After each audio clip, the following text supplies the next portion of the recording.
Listen, if you make any of these 8 mistakes in your novel, there's a higher chance that readers aren't going to finish your book. And if they do finish it, they're not going to want to read your next one. Now, I'm not only going to tell you how to avoid these 8 mistakes when you're writing, but also what you can substitute instead so that your story works better. So let's look at number 1, no emotional repercussions. This is when a big event happens to your character, but then they don't seem to ever think about it ever again in the story. Like they get this immediate amnesia. And in a way, it's the writer getting amnesia too. Like you had this terrible thing happen to them and then you never mention it again. For an example of this, look at Ready Player One by Ernest Cline. Obviously this sold a ton of copies because it's a very high concept book, but there was one thing that annoyed me. So a little bit of a spoiler alert here, but Aunt Alice is the parental figure for Wade in this novel, and she dies in an explosion set by the Sixers, who are the antagonists. But here's the surprising thing. Wade never thinks of her again for the entire rest of the book. Not in the next chapter, not 6 chapters later, not even at the end of the book. I actually haven't seen the movie, so let me know in the comments if the movie's the same as the book. But you would think that if your main character's maternal figure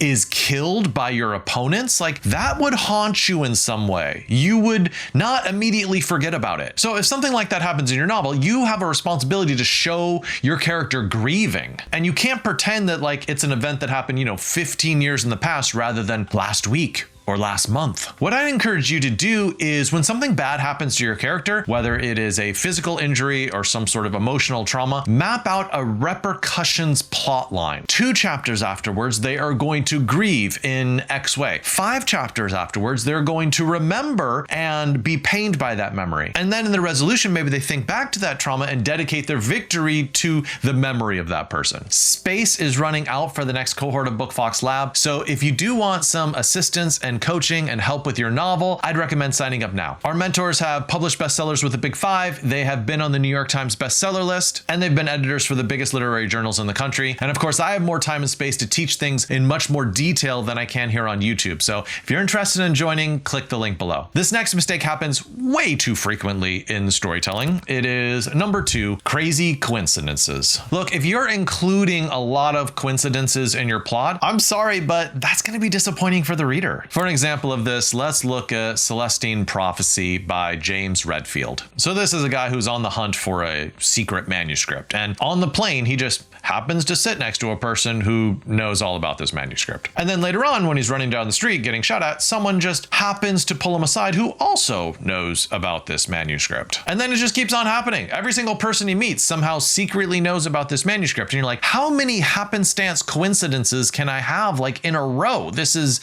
so wildly implausible. Of course, the author recognizes this and tries to do lampshading to cover his tracks. So he has characters say, hey, chance encounters, they have a deeper meaning. It seems like this whole trip has been one coincidence after another. Yeah, that's exactly what it seems like, because that's what's happened. So I ask you this as a reader, what would you prefer to read? A sequence of events that are all connected by happenstance and chance? Or would you rather read a storyline where every single event is a choice made by a character or a decision that leads to the next stage of the story? There is a reason why 99% of readers out there choose option number 2, and that's why you should avoid coincidences in your story. Although I will give you this exception. If you absolutely have to use a coincidence in your story, put it at the beginning of your novel as part of the inciting incident. That'll go over much better than if you put it at the end of your story solving some sort of main problem. That is very unsatisfying for the reader. For this next one, most writers don't think of it as a mistake, but it is. And it is number 3, always showing everything. Now, writers' natural impulse is to imagine something happening and then go ahead and show it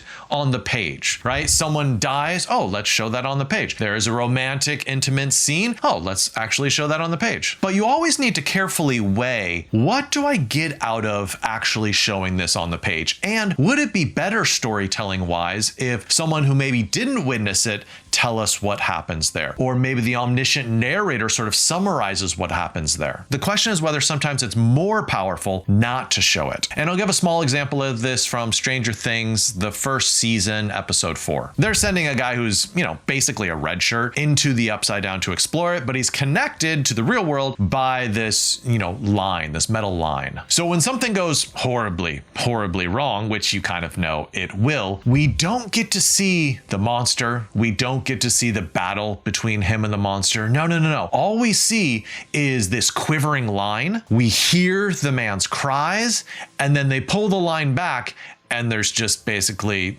blood and stumps of a body. So why is that even scarier? Because sometimes actually showing it explicitly gives the whole game away, especially earlier in your story. It's a good idea to keep things a little bit mysterious, withhold a little bit, let the reader's imaginations go to work, imagining what sort of thing could have done this. But this isn't just a technique for horror. You can do this in romance if for some reason you don't want to show a romantic scene. You can also do this with character deaths if there's a particular reason why you don't want to show an important character's death, like in No Country for Old Men, where we just see Anton Chigurh walk out and sort of clean his boots, and you know what must have happened in that room, like he clearly killed her, but we don't get to see it. This fourth mistake is a really tricky one to fall into, and it's not either or, it's more like a series of gradients, and it is number 4, spinning wheels. Let's talk about the way that you reveal information to your reader. Some of the time as an author, you're trying to keep things back, you're trying to withhold, because you know that later on in the story you want to deliver that and you want it to be, a surprise. But the danger is that at some point it starts to feel manipulative. Like the reader starts to think, you're holding out on me and I feel like I should be getting more information. The reason why they feel that way is because you're not doling out more and more information periodically. And I'll give you an example of this. Say you have a character who's sick, right?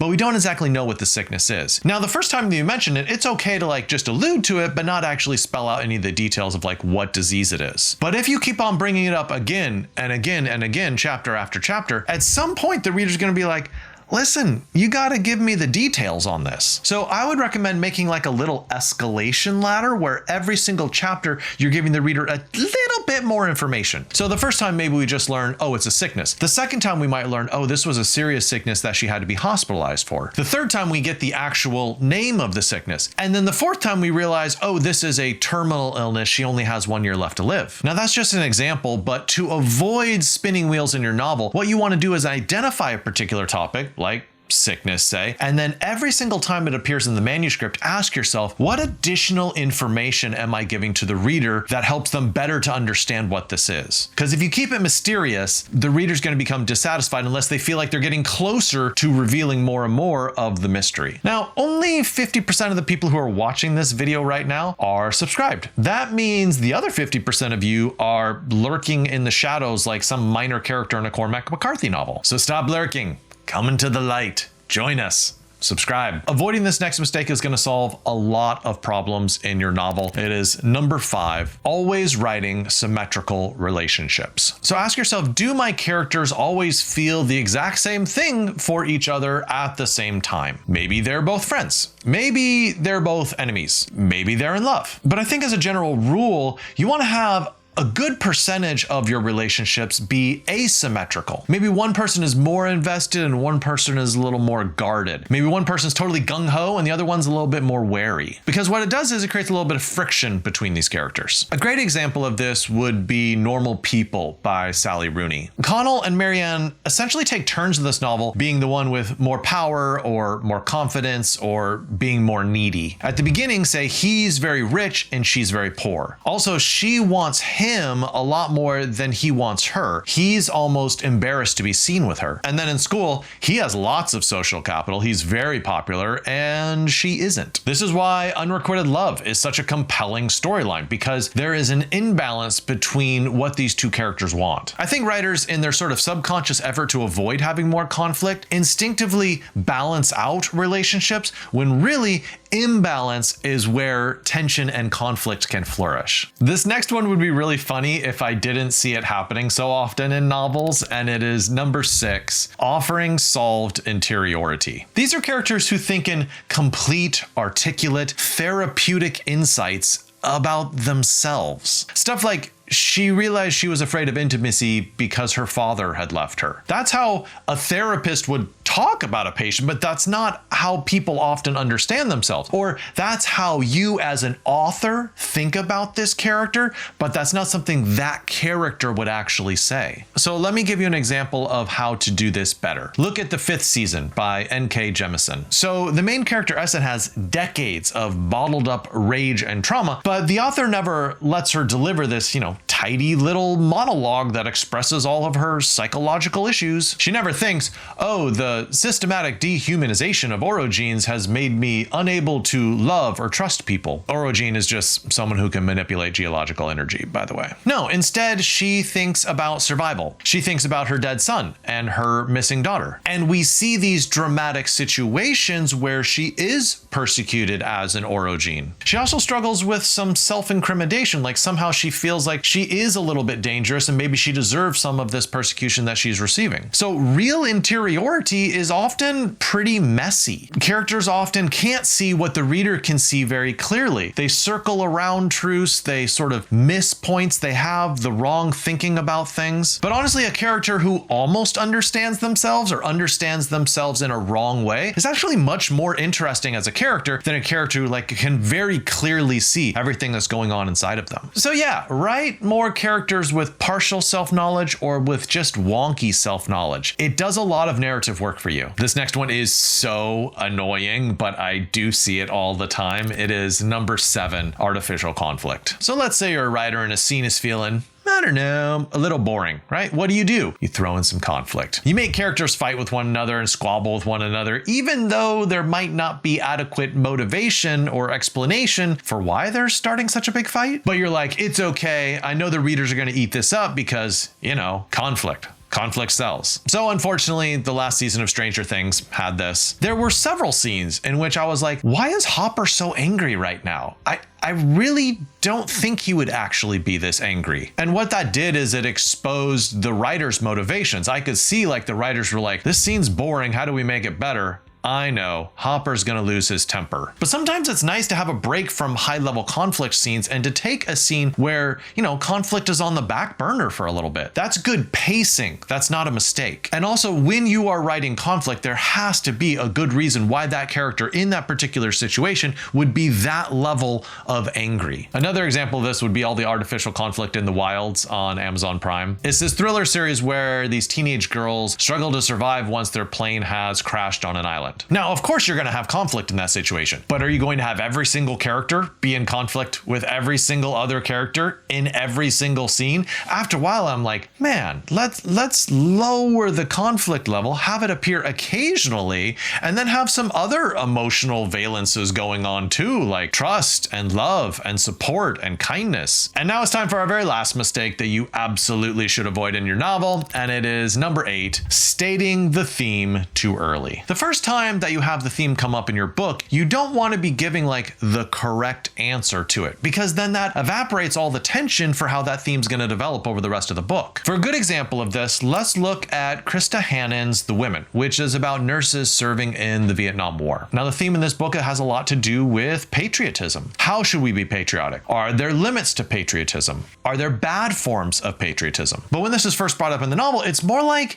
the introduction of the topic. Women are being overlooked for their role in the Vietnam War. The hero's wall is all filled with men, and the father doesn't believe that his daughter, who was a nurse, had any role to play in the war at all. And then as the story unfolds, we gradually get a sense of oh, this theme or this idea or the concept here is not only does she have a duty to her country, like a patriotic duty, she also has a duty to her fellow nurses and the women who served with her in the war to make sure that they have the sort of recognition that they deserve. So another way to think about this is in your book, you want to start closer to a topic, or you want to start closer to raising questions. And then as the story progresses, then you can move on more to a definite statement of your theme and what you're trying to argue for in your book. Hey, we are very close to the next cohort of BookFox Lab starting. So if you want a space, you really should apply now. Don't forget to click the link in the description below. And I hope you can avoid all these mistakes in your novel. Happy writing.